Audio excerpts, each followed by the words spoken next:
Hello दोस्तों, आप सभी का एक बार फिर से स्वागत है हमारे YouTube चैनल क्रिएटिव लर्निंग में। तो आज की वीडियो में हम बात करने वाले हैं पास्ट परफेक्ट टेंस की। हम इस टेंस की सारी बारीकियों को, सारी एक एक पॉइंट्स को डीपली पढ़ेंगे और डीपली इस टेंस के बारे में जानेंगे। लेकिन अगर अभी तक आपने हमारे चैनल को सब्सक्राइब नहीं किया है तो कृपया चैनल को सब्सक्राइब करें, और अगर आपको वीडियो पसंद आए तो वीडियो को लाइक करें और ज्यादा से ज्यादा शेयर करें। तो चलिए अपनी वीडियो की ओर बढ़ते हैं। जैसा कि पास्ट परफेक्ट टेंस क्या होता है, पास्ट परफेक्ट टेंस पहले ये जान लेते हैं। तो यानी कि पहचान। तो अगर पहचान की बात की जाए, आइडेंटिटी इसको बोलते हैं।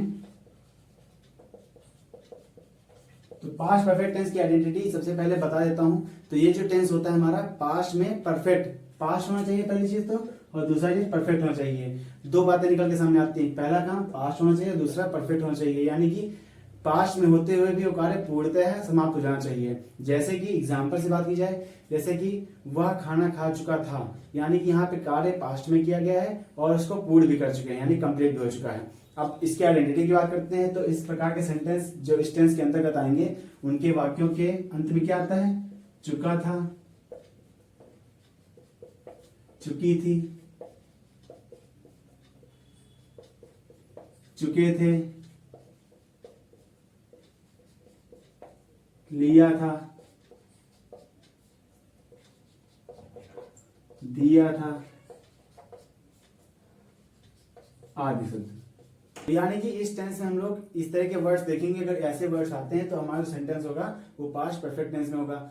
अब देखिए, इस टेंस में जो है हमारे दो तरीके के सेंटेंस आते हैं। पहला सेंटेंस होता है जिसमें एक सब्जेक्ट होता है और वर्ब होती है, और दूसरा किस तरह के सेंटेंस होते हैं जो कि कॉम्प्लेक्स होते हैं। कॉम्प्लेक्स का मतलब उसमें लोग दो उपवाक्य, यानी कि इसमें जो एक ही, यानी कि पास्ट में ही दो कार्य दिखाए जाते हैं। पास्ट में दो कार्यों का होना दिखाया जाता है एक साथ में। यानी कि जो सेंटेंस होता है हमारा, दो पास्ट में किए गए कार्यों से मिलकर बना होता है, जिसमें एक कार्य जो होता है हमारा पहले समाप्त हो चुका होता है और दूसरा कार्य उसके बाद समाप्त होता है, लेकिन दोनों कार्यों का पास्ट में होना ही दिखाया जाता है। अब आप लोग एग्जांपल से समझते हैं। फर्स्ट वाले टाइप का एग्जांपल दे देते हैं जिसमें सब्जेक्ट होता है और वर्ब होती है। तो उसका एग्जांपल देखते हैं।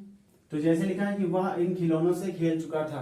तो यानी कि यहाँ देखिए हमारा एक सब्जेक्ट है और खेलना जो कि एक वर्ब है, यानी कि हमारा सब्जेक्ट है और वर्ब है, जो कि पहला टाइप का सेंटेंस है सिंपल सेंटेंस, जिसमें हम लोगों ने एक सब्जेक्ट देखा और दूसरा वर्ब देखी। अब इसका ट्रांसलेशन अगर करते हैं तो लिखा है वह, तो ही हैड, खेलना प्ले, प्ले की थर्ड फॉर्म क्या होती है? प्लेड, विथ इन खिलौनों से दीज टॉयज।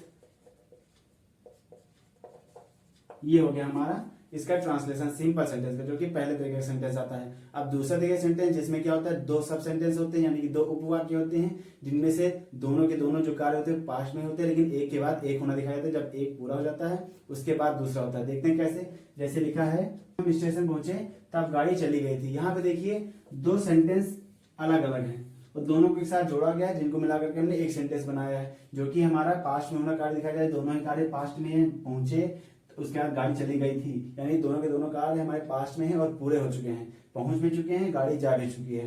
अब इनका ट्रांसलेशन करते वक्त हम लोग एक एक पार्ट का ट्रांसलेशन करते हैं। आइए देखते हैं कैसे करना है। तो जैसे जब हम स्टेशन पहुंचे, व्हेन वी अराइव्ड स्टेशन, तब गाड़ी चली गई थी। The train had left. ठीक है, ये तुमने सिंपल ट्रांसलेशन किया। इन ट्रांसलेशन को करते हुए हमें कई सारे रूल्स को फॉलो करना होता है, ध्यान रखना होता है। तो उनके बारे में भी हम एक एक करके जानेंगे। लेकिन सबसे पहले आपको यह जानना जरूरी था कि इसमें हमारे दो तरह के सेंटेंस आते हैं। पहला सिंपल होता है, इसमें एक सब्जेक्ट और एक वर्ब, और दूसरा होता है जो दो उपवाक्यों से मिलकर बनता है, जिसमें दो अलग अलग वाक्य को जोड़ा जाता है। ठीक है, इस तरह के सेंटेंस को हम लोग बोलते हैं कॉम्प्लेक्स सेंटेंस। तो आप देखते हैं इसमें कितने प्रकार के सेंटेंस होते हैं, इनकी हेल्पिंग वर्ब वगैरह सारी जानते हैं। तो आइए आगे बढ़ते हैं। तो हमने बात कर ली इस टेंस की पहचान की, हमने दो तरह के सेंटेंस ही पढ़ लिए। अब बात करते हैं इस टेंस की जो है हेल्पिंग वर्ब की, यानी कि हम लोग इस टेंस को ट्रांसलेट करने के लिए कौन सी हेल्पिंग वर्ब यूज करेंगे। तो इस टेंस की जो हेल्पिंग वर्ब होती है वो होती है हैड। और अगर यहाँ पे वर्ब की बात की जाए कि वर्ब की हम लोग कौन सी फॉर्म यूज करेंगे, वर्ब की थर्ड फॉर्म का यूज करते हैं। ट्रांसलेशन करते समय हम लोग को वर्ब की थर्ड फॉर्म का यूज करना है।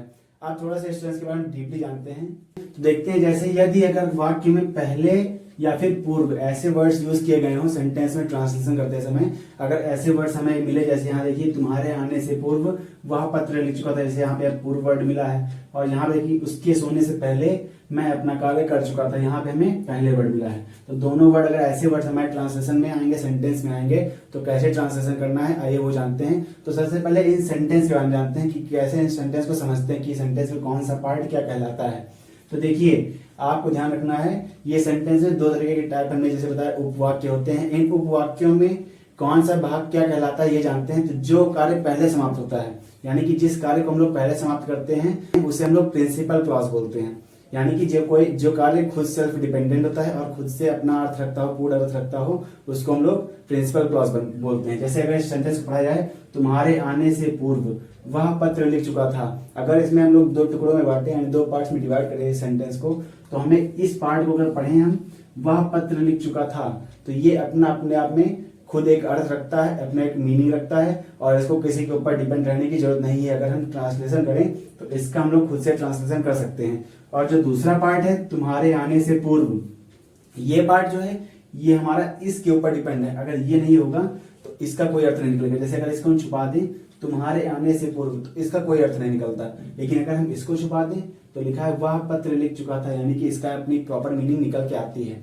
तो इस जो पार्ट अपने आप में डिपेंड होता है उसको बोलते हैं प्रिंसिपल क्लॉज। Principal clause. और जो पार्ट इस प्रिंसिपल क्लॉज पे डिपेंड होता है उसको बोलते हैं हम लोग सबऑर्डिनेट क्लॉज। सबऑर्डिनेट क्लॉज, ठीक है। तो यानी कि अगर ऐसे वर्ड्स आएंगे जिसमें पूर्व या पहले वर्ड यूज करेंगे, उसमें हम लोग को पहले ये देखना है कि पार्ट्स में कौन कौन सा भाग क्या कहलाता है, और उसके हिसाब से हम लोग को ट्रांसलेशन करना है। यानी कि देखिए यहाँ पे जो अपने आप में अपना मीनिंग रखता है वो हमारा हो गया प्रिंसिपल क्लॉज, और जो हमारा इस प्रिंसिपल क्लॉज के ऊपर डिपेंड हुआ वो कहलाया हमारा सबऑर्डिनेट क्लॉज। तो ऐसे अगर ये वर्ड्स आते हैं पहले या पूर्व, तो ट्रांसलेशन करते समय हमें पहले प्रिंसिपल क्लॉज का ट्रांसलेशन करना है और उसके बाद में हम लोग सबऑर्डिनेट क्लॉज का ट्रांसलेशन करेंगे।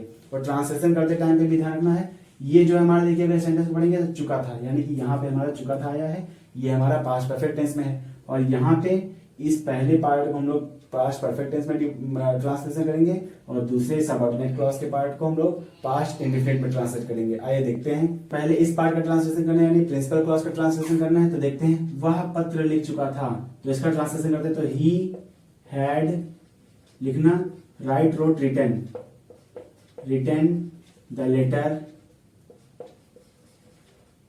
अब हम लोग आएंगे पूर्व के लिए, बिफोर, तुम्हारे आने से, बिफोर यू कम केम, यानी कि हमारी पास्ट इंडेफिनिट टेंस में वर्ब की सेकंड फॉर्म यूज होती है ना, तो कम केम कम होती है, तो कम केम यानी सेकंड फॉर्म में वर्ब की सेकंड फॉर्म लगाई, यानी कि पास्ट इंडेफिनिट में हमने ट्रांसलेट किया। तो देखा आपने कि पहला जो हमारा पार्ट था यहाँ तक है, ये वाला पार्ट, उसको हम लोगों ने पास्ट परफेक्ट टेंस में ट्रांसलेट किया, उसके बाद बिफोर लगाया, और उसके बाद में जो पार्ट था तुम्हारे आने से पूर्व, उसको हम लोगों ने पास्ट इंडेफिनिट में ट्रांसलेट किया। इसी तरह दूसरा देखते हैं, जैसे यहाँ पे पहले वर्ड लिखा है, तो यानी कि इसमें भी हम लोग को पहले सबसे पहले प्रिंसिपल क्लॉज और सबऑर्डिनेट क्लॉज को क्लासिफाई करना है। तो यानी कि देखते हैं इसमें से कौन सा अपना अर्थ पूरा रखता है।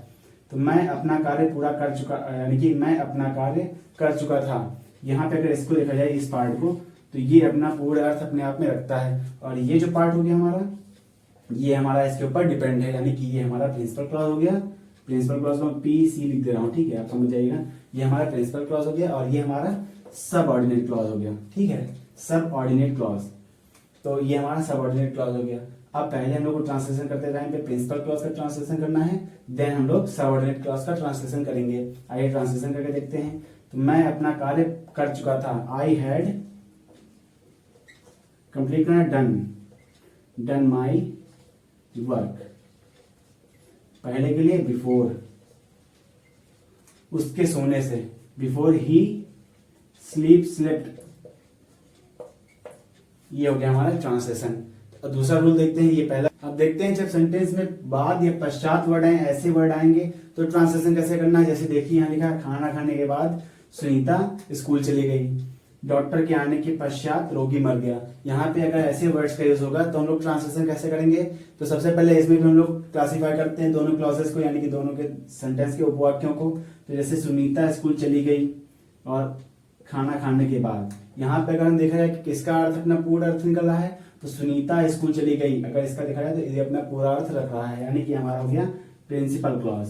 और अगर ये है खाना खाने के बाद तो ये हमारा हो गया सबऑर्डिनेट क्लॉज। ठीक है, इसमें भी लिखा है तो डॉक्टर के आने के पश्चात ये हो गया हमारा सबऑर्डिनेट क्लॉज और ये हो गया हमारा रोगी मर गया प्रिंसिपल क्लॉज। तो अगर ट्रांसलेशन ऐसे वर्ड्स आएंगे, जब यहाँ पे बाद या पश्चात वर्ड आए तो हम लोग को क्या करना है, पहले प्रिंसिपल क्लॉज का इसमें भी ट्रांसलेशन करेंगे और देन उसके बाद हम लोग सब ऑर्डिनेट क्लॉज का ट्रांसलेशन करेंगे। लेकिन ध्यान रखते हैं कि यहाँ पे देखिए अगर आप पढ़ेंगे सुनीता स्कूल चली गई, आ ई एक इसमें आता है आपके पास्ट इंडेफिनिट टेंस में, यानी कि जो बाद में होने वाला कार्य है वो हमारा पास्ट इंडेफिनिट टेंस में ट्रांसलेट होगा और जो उसके पहले कार्य हो रहा था वो हमारा पास्ट परफेक्ट टेंस में। ट्रांसलेशन समझते हैं, जैसे इसका ट्रांसलेशन करेंगे कि सुनीता स्कूल चली गई, पहले प्रिंसिपल क्लॉज का रखते हैं इसको ट्रांसलेट करके। तो सुनीता स्कूल चली गई, तो सुनीता वेंट टू स्कूल। बाद बोलने से आफ्टर,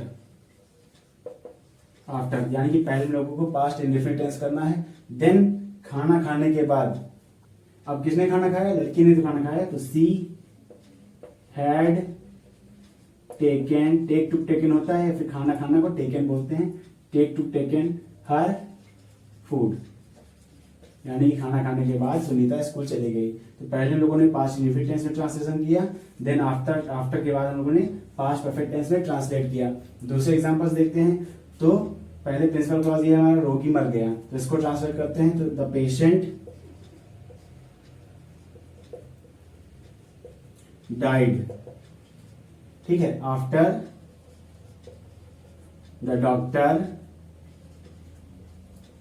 हैड कम होता है कम। ये हो गया हमारा दूसरा तरह का सेंटेंस, इसमें आफ्टर वर्ड का यूज किया गया, यानी कि बाद या पश्चात वर्ड आएंगे, उनका ट्रांसलेशन करते समय हमें इन बातों को ध्यान रखना है। यानी कि पहले हम लोग को प्रिंसिपल क्लॉज यानी कि जो कि हमारा पास्ट इंडेफिनिट टेंस में होगा उसको पहले लिखेंगे, देन आफ्टर उसके बाद में हम लोग पास्ट परफेक्ट टेंस का अकॉर्डिंग ट्रांसलेट करेंगे। तो ये दूसरा रूल हो गया।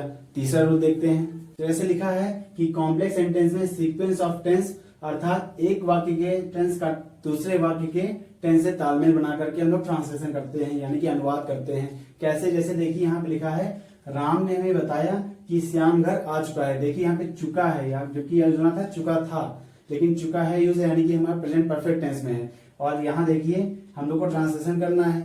अब यहाँ पे डिफिकल्टीज आती है कि भैया प्रेजेंट परफेक्ट टेंस में है तो हम पास्ट परफेक्ट टेंस का रूल कैसे अप्लाई करें।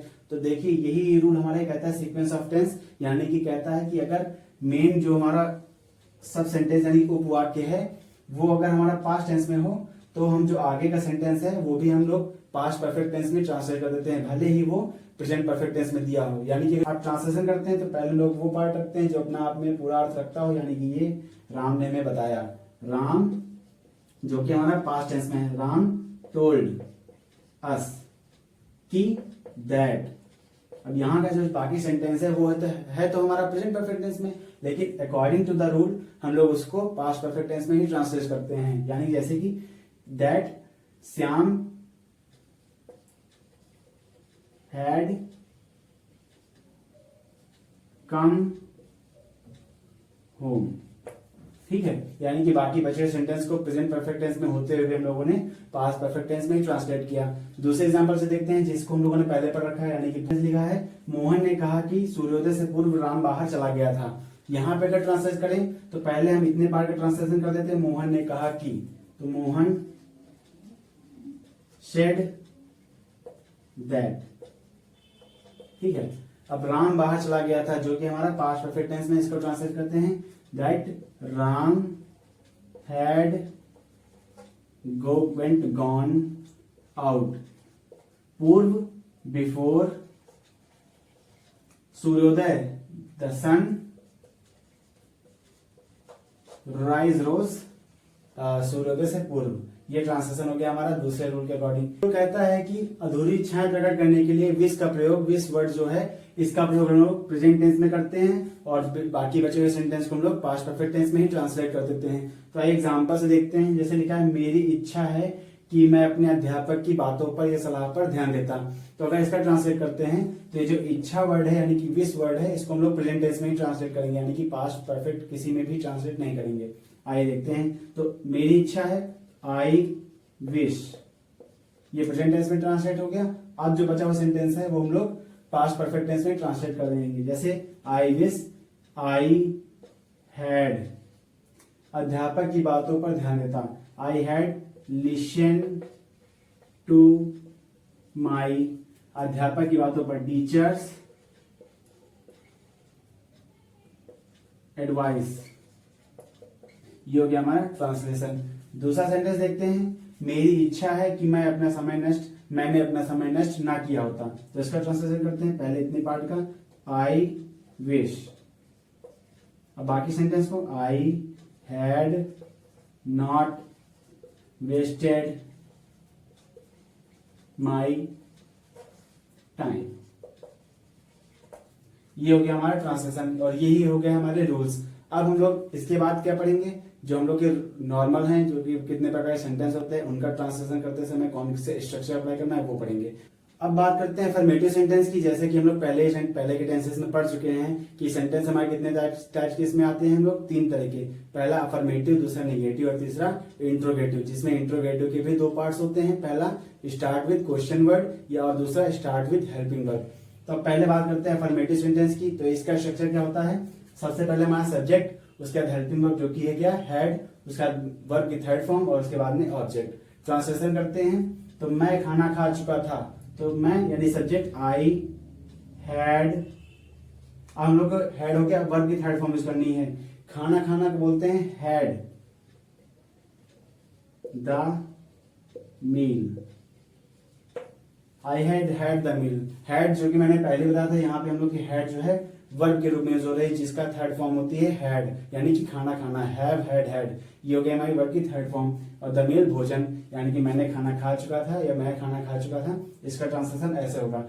यहाँ हमारा पहला हैड जो है ये हमारे टेंस की हेल्पिंग वर्ब है और दूसरा हैड जो है ये हमारा टेंस की वर्ब है, यानी कि वर्ब की थर्ड फॉर्म है। तो ये हो गया इसका ट्रांसलेशन। और दूसरा देखते हैं, तुम बाजार जा चुके थे, तो you had gone to market. ये हो गया हमारा अफर्मेटिव। अब बात करते हैं नेगेटिव सेंटेंस यानी कि नकारात्मक वाक्य की। तो इसका स्ट्रक्चर जो होता है वो होता है सब्जेक्ट, फिर हेल्पिंग वर्ब यानी कि had plus not plus verb के थर्ड फॉर्म प्लस ऑब्जेक्ट। इसमें एग्जांपल देखते हैं, एग्जांपल समझते हैं। तो ट्रांसलेट करते हैं, जैसे लिखा वह शाम तक कार्य समाप्त नहीं कर चुका था। इसका ट्रांसलेशन करते हैं, सबसे पहले सब्जेक्ट लाना है, तो ही हैड नॉट, समाप्त करना, फिनिश के third form finished the work शाम तक, टिल इवनिंग। ये हो गया हमारा पहला सेंटेंस। दूसरा ट्रांसलेशन करते हैं, हमने चिड़ियाघर पहले कभी नहीं देखा था। इसका ट्रांसलेशन करते हैं, तो हमने चिड़ियाघर, वी सब्जेक्ट से पहले, फिर हेल्पिंग वर्ब। अब यहाँ पे कभी नहीं वर्ड यूज हुआ है, यानी कि नेवर। यहाँ पे नॉट यूज करते हैं लेकिन कभी नहीं के लिए नेवर यूज करते हैं। तो we had never seen the zoo before. ये हो गया हमारा नेगेटिव सेंटेंस। करते हैं इंट्रोगेटिव सेंटेंस की, और इसके अंतर्गत स्टार्ट विद हेल्पिंग वर्ब यानी कि क्या से शुरू होने वाले वाक्यों की। तो देखिए इसका स्ट्रक्चर होता है, सबसे पहले हैड, फिर सब्जेक्ट, अगर नॉट है तो नॉट लाएंगे, अदरवाइज नॉट का यूज नहीं करेंगे, फिर वर्ब की थर्ड फॉर्म, फिर ऑब्जेक्ट और फिर क्वेश्चन मार्क। इसका ट्रांसलेशन करते हैं, तो लिखा है क्या तुम विद्यालय जा चुके थे। तो ट्रांसलेशन करते हैं स्ट्रक्चर के अकॉर्डिंग। तो हैड, सब्जेक्ट क्या है, यू, हैड यू जाना, went gone to school, last में क्वेश्चन मार्क। ये हो गया हमारा पहला सेंटेंस। दूसरा सेंटेंस ट्रांसलेट करते हैं, क्या हम चोर को नहीं पकड़ चुके थे। तो had we not catch caught the thief, last में क्वेश्चन मार्क। ये हो गया हमारा स्टार्ट विद हेल्पिंग वर्ब यानी कि क्या से शुरू होने वाले वाक्य। अब दूसरी बात करते हैं स्टार्ट विद क्वेश्चन वर्ड की। स्टार्ट विद क्वेश्चन वर्ड यानी कि इसमें क्या करते हैं हम लोग, सिर्फ पहले वाले स्ट्रक्चर से पहले एक वर्ड बनाते हैं क्वेश्चन वर्ड, यानी कि जो भी स्ट्रक्चर पहले वाला था हमारा स्टार्ट विद हेल्पिंग वर्ब का, उससे जस्ट पहले हम लोग सिर्फ क्वेश्चन वर्ड को ऐड कर देंगे और कुछ चेंजमेंट नहीं करते हैं। अब इसका स्ट्रक्चर देख लेते हैं, यानी सबसे पहले क्वेश्चन वर्ड, फिर हैड, फिर सब्जेक्ट, अगर उसके साथ नॉट है तो नॉट का यूज करेंगे, अदरवाइज नॉट का यूज नहीं करेंगे, फिर वर्ब की थर्ड फॉर्म, फिर ऑब्जेक्ट और लास्ट में हमारा क्वेश्चन मार्क। अब एग्जाम्पल से देखते हैं। तो चोर कैसे भाग चुका था, तो यानी कि सबसे पहले क्वेश्चन रूल को बाहर निकाल के लाते हैं, जो कि हमारा रूल कहता है। तो निकालते हैं हाउ, यानी कैसे, हाउ, फिर उसके बाद में हैड, चोर, द थीफ, भागना, run, run, run, run, last में हमारा क्वेश्चन मार्क। ये हो गया हमारा पहला सेंटेंस। दूसरा सेंटेंस देखते हैं, वह खाना क्यों नहीं खा चुका था। तो इसका ट्रांसलेशन करते हैं। तो वाई, क्यों, यानी कि why had he not taken या फिर ईटन द फूड, लास्ट में हमारा क्वेश्चन मार्क। ये हो गया हमारा स्टार्ट विद क्वेश्चन वर्ड, यानी कि यहाँ पे हम लोगों ने टेंस के अंतर्गत यूज होने वाले तीनों सेंटेंसेस के ट्रांसलेशन को पढ़ लिया, उनके स्ट्रक्चर्स को जान लिया है। अब जैसे कि हमारा पहला स्ट्रक्चर था कि मतलब जब दो सेंटेंस ये कॉम्प्लेक्स सेंटेंस बना, यानी कि एक उसमें प्रिंसिपल क्लॉज हो, एक सबऑर्डिनेट क्लॉज हो, तो उसके लिए हम लोग को क्या स्ट्रक्चर होगा, सिर्फ स्ट्रक्चर जान लेते हैं और एक एक एग्जांपल जान लेते हैं, क्योंकि मैंने पहले ही आपको उनके बारे में डीपली एक्सप्लेन कर दिया कि कैसे और कब उनको हम लोग ट्रांसलेट करेंगे। तो सिर्फ स्ट्रक्चर और एक एक एग्जांपल जान लेते हैं। तो आइए देखते हैं अफर्मेटिव सेंटेंस की, यानी कि हम लोग बिफोर का यूज करेंगे, यानी कि दो उपवाक्य एक सेंटेंस में दिए रहेंगे, तो हम लोग को किस अकॉर्डिंग से टेंस को सेट करना है वो देखते हैं। जब भी बिफोर का यूज होगा तो पहले हम लोग पास्ट परफेक्ट टेंस को, उसके बाद बिफोर और उसके बाद में पास्ट इंडेफिनिट टेंस को रखेंगे। तो यानी कि हमने बताया था आपको कि इस तरह सेंटेंसेस में दो शब्द यानी कि दो उपवाक्य दिए रहते हैं। पहला एक हमारा प्रिंसिपल क्लॉज होता है, दूसरा हमारा सबऑर्डिनेट क्लॉज होता है, यानी कि जो आश्रित रहता है प्रिंसिपल क्लॉज के ऊपर। तो यानी कि इसमें हमारा प्रिंसिपल क्लॉज क्या है, गाड़ी छूट चुकी थी, ठीक, और ये हमारा सबऑर्डिनेट क्लॉज हो गया, यानी कि उपवाक्य जो कि हमारा इस पे निर्भर है प्रिंसिपल क्लॉज पे। तो पहले हम लोग को इस प्रिंसिपल क्लॉज का ट्रांसलेशन करना है इसके टेंस के अकॉर्डिंग, पास्ट परफेक्ट टेंस से। तो करते हैं, द ट्रेन हैड लेफ्ट, ठीक है। अब बिफोर वर्ड, इसका ट्रांसलेशन कैसे करना है, इसका स्ट्रक्चर आपके इसके अफर्मेटिव सेंटेंस के अकॉर्डिंग होगा, और इसका ट्रांसलेशन कैसे करना है, इसका स्ट्रक्चर इसके अफर्मेटिव सेंटेंस के अकॉर्डिंग होगा, जो कि मैंने पिछले टेंसेस में आपको पढ़ा दिया है। तो the train had left before, अब बाकी के सेंटेंस को हम लोग पास्ट इंडेफिनिट टेंस में ट्रांसलेट करेंगे, यानी कि उसके स्टेशन पहुंचने से पहले, before he reached the station, ठीक है। ये हो गया हमारा अफर्मेटिव सेंटेंस का ट्रांसलेशन, जिसमें हम लोग पहले यूज करेंगे, पहले वर्ड का यूज हुआ हो। अब आफ्टर का देख लेते हैं। तो यानी कि पहले हम लोग पास्ट इंडेफिनिट टेंस रखेंगे, then after, then past perfect tense. इसका ट्रांसलेशन करते हैं। तो इसमें भी हम लोग दो सेंटेंस के अंतर्गत उपवाक्य होंगे, एक प्रिंसिपल और एक सबऑर्डिनेट। तो इसमें ट्रांसलेशन करते हैं, पहले हम लोग को ये प्रिंसिपल क्लॉज हो गया और ये हमारा सबऑर्डिनेट क्लॉज हो गया, यानी कि अपने आप में अर्थ रख रहा है, जैसा कि पहले बता ही दिया मैंने आपको। तो पहले इसका ट्रांसलेशन करते हैं, जो कि हमारा किसमें होगा, पास्ट इंडेफिनिट टेंस में। मैं बाजार गया, आई वेंट टू मार्केट,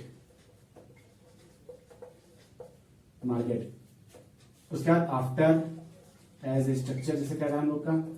उसके बाद पास्ट परफेक्ट टेंस में खाना खाने के बाद, I had eaten the food, ठीक है। ये हो गया हमारा अफर्मेटिव सेंटेंस में बिफोर और आफ्टर के लिए रूल, यानी कि स्ट्रक्चर। अब बात करते हैं इसी तरह से निगेटिव सेंटेंस के लिए। निगेटिव सेंटेंस का देखते हैं, यहाँ पे हम लोग जब बिफोर यूज होगा तो उसके लिए हम लोग पहले subject plus had plus not plus verb की थर्ड फॉर्म, यानी कि जो कि हमारा पास्ट परफेक्ट टेंस का निगेटिव का स्ट्रक्चर है। फिर उसका बिफोर, फिर पास्ट इंडेफिनिट टेंस के अकॉर्डिंग ट्रांसलेट करेंगे।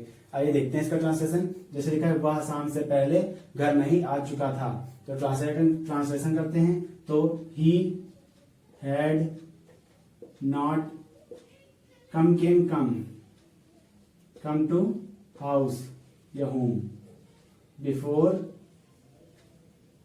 शाम से पहले, before evening। यहाँ पे हम लोग को बाद में जो भी बचता है अगर हमारा कोई सेंटेंस, तो वो लोग हम लोग पास्ट इंडेफिनिट टेंस में ट्रांसलेट करते हैं। अब दूसरा आफ्टर की बात करते हैं। जब आफ्टर का यूज होगा तो पहले पास्ट इंडेफिनिट टेंस के निगेटिव सेंटेंस के अकॉर्डिंग, जो कि हमारा subject plus did plus not plus verb की फर्स्ट फॉर्म, देन आफ्टर, और उसके बाद में पास्ट परफेक्ट टेंस के अकॉर्डिंग ट्रांसलेट करेंगे। आइए इसका एग्जांपल देखते हैं। तो लिखा है, सूर्य निकलने के बाद हम नहीं सोए। तो सबसे पहले पास्ट इंडेफिनिट, तो हम नहीं सोए, वी डिडंट यानी डिड नॉट स्लीप। आफ्टर सूर्य निकलने के बाद, the sun had rise rose risen. ये हो गया हमारा ट्रांसलेशन निगेटिव सेंटेंस का। अब लास्ट, तो अब बात करते हैं इंट्रोगेटिव सेंटेंस के बारे में, यानी कि अगर ऐसे सेंटेंस के इंट्रोगेटिव सेंटेंस आएंगे तो कैसे ट्रांसलेट करेंगे। तो देखिए, अगर हम लोग का हेल्पिंग वर्ब से स्टार्ट होता है तो हम लोग को ये स्ट्रक्चर अप्लाई करना है, कहां तक, यहां तक, और उसके बाद में सेम ऐसा। अगर हम लोग क्वेश्चन वर्ड से अप्लाई होता है, यानी क्वेश्चन वर्ड से स्टार्ट होता है, तो हम लोग को ये स्ट्रक्चर अप्लाई करना है, कहां तक, यहां तक, उसके बाद में सेम ऐसा। समझ गए? ये चीज आपको ध्यान रखना है कि अगर क्वेश्चन वर्ड पहले आता है, मतलब क्वेश्चन वर्ड उसमें यूज होता है बीच में कहीं भी, तो हम लोग ये स्ट्रक्चर अप्लाई करेंगे। अगर क्या वर्ड शुरुआत में आता है तो हम लोग ये वर्ड यूज करेंगे, ठीक है। अगर इसी तरह इसमें भी अगर पहले हम लोग का क्या से स्टार्ट होता है तो हम लोग ये स्ट्रक्चर अप्लाई करेंगे। अगर हम लोग का क्वेश्चन वर्ड देता है, क्वेश्चन वर्ड बीच में आता है, तो हम लोग ये स्ट्रक्चर अप्लाई करेंगे, यानी कि दोनों में से कोई एक अप्लाई करना है, इन दोनों में से। वो सेंटेंस बताएगा कि हम लोग को कौन सा स्ट्रक्चर अप्लाई करना है। मैंने पहले आपको इतनी बार बता दिया है, तो मुझे नहीं लगता कि आपको कंफ्यूजन होनी चाहिए कि हम लोग इनमें से कौन सा स्ट्रक्चर कब अप्लाई करेंगे। तो इसी तरह दोनों में हम लोग देखिए ट्रांसलेशन करके देखते हैं। जैसे लिखा है, वह दिन निकलने से पहले क्यों नहीं जाग चुका था। तो इसका ट्रांसलेशन करते हैं हम लोग को पहले इन दोनों में से कोई एक स्ट्रक्चर अप्लाई करना है। तो क्यों नहीं जाग चुका था, जो कि हमारा क्वेश्चन वर्ड है, बीच में आ रहा है सेंटेंस के, इसलिए इसको हम लोग इस वाले स्ट्रक्चर से अप्लाई करेंगे। तो सबसे पहले क्वेश्चन वर्ड निकाल लेते हैं। तो why had he not got up, फिर बिफोर अब पास्ट इंडेफिनिट टेंस, वह दिन निकलने से, बिफोर दिन निकलने, द सन रोज, लास्ट में क्वेश्चन मार्क। अब आफ्टर किसी तरह इनमें से कोई एक स्ट्रक्चर अप्लाई करेंगे, देन आफ्टर, देन उसके बाद वाला स्ट्रक्चर। तो यहाँ पे भी देखते हैं दोनों में से क्या अप्लाई करना है, क्यों, जो कि बीच में आया है, तो पहले इसको ट्रांसलेट करते हैं। तो why did you not, verb के फर्स्ट फॉर्म गो, कहां, टू होम। आफ्टर, उसके पैसा देने के बाद, after he had given you money. तो ये था हमारा पास्ट परफेक्ट टेंस। डिटेल में सब कुछ मैंने आपको बताया। अगर आप सभी को वीडियो पसंद आई है तो कृपया वीडियो को लाइक करें, कमेंट करें और ज्यादा से ज्यादा शेयर करें। Thank you.